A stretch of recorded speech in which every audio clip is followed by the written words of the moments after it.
Christians, please stop listening to heretics that tell you what your deceitful hearts want to hear when the Bible is so clear about how Christians who follow the Jesus of the Bible are to live. I just want you to listen to some of these passages. Revelation 19, 7 through 8 says, "Let us rejoice and be glad and give the glory to him. For the marriage of the Lamb has come, and his bride has made herself ready. It was given to her to clothe herself in fine linen, bright and clean. For the fine linen is the righteous deeds of the saints." And what are these righteous deeds? Well, the righteous deeds are the practical results of the righteousness that was imputed to the bride by Jesus. It is the outward manifestation of her inward virtue. In other words, our faith is an outward expression. It is manifested behavior, not just lip service.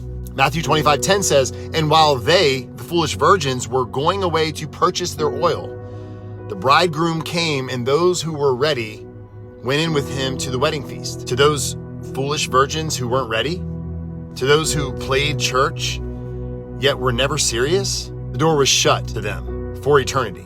Luke 12:35 through 36 says, "Be dressed in readiness and keep your lamps lit. Make sure you have that oil.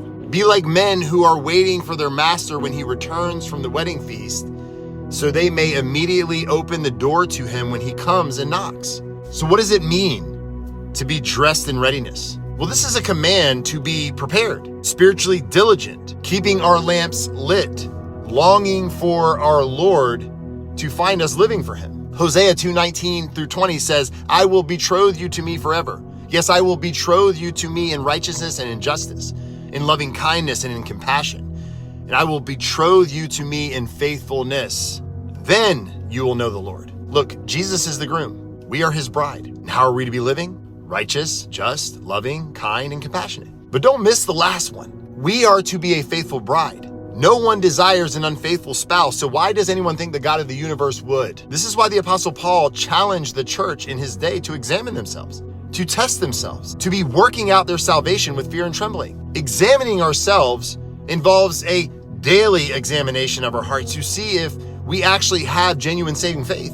Working out our salvation involves a continual working to bring something to completion. It does not refer to salvation by works, but it does refer to the believer's responsibility for an active pursuit of obedience in the process of sanctification.